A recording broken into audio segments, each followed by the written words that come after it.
Mimi mwenzenu ilishawahi kunikuta. Siku moja nimekaa na washikaji zangu, tumetulia. Nikawa najimwamba fai. Jinsi ambavyo form 1 ilikuwa ngumu. Jinsi ambavyo form 1 nilipita kwa mateso.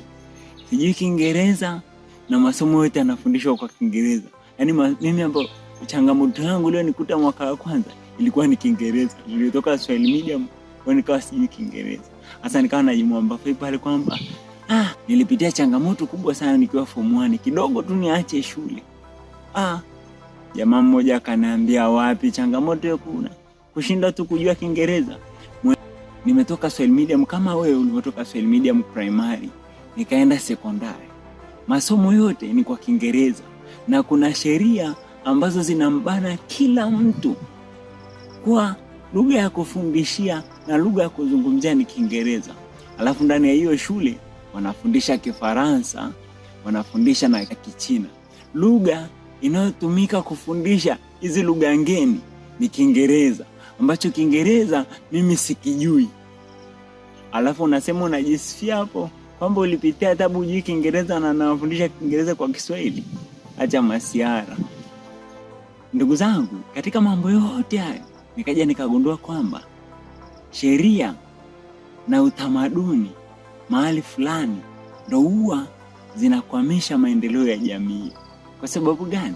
Kwa mfano, mtoto wa Kitanzania unamfundisha kwa Kiingereza, lugha aliyozoea ambayo akipewa maelekezo anaelewa mapema ni Kiswahili au Kichaga au Kihaya au Kipare.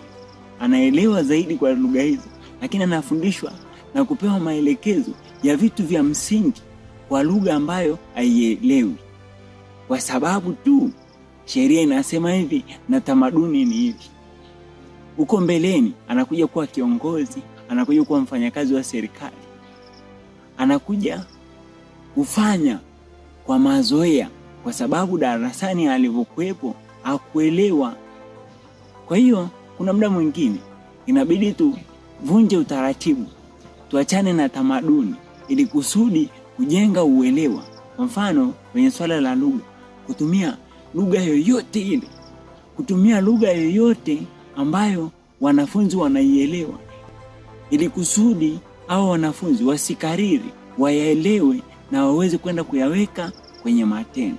Kama mimi ningekuwa mwalimu, ningekuwa nafundisha kwa lugha yoyote ile ambayo mwanafunzi anaielewa, ili kusudi akielewe kile ninachofundisha na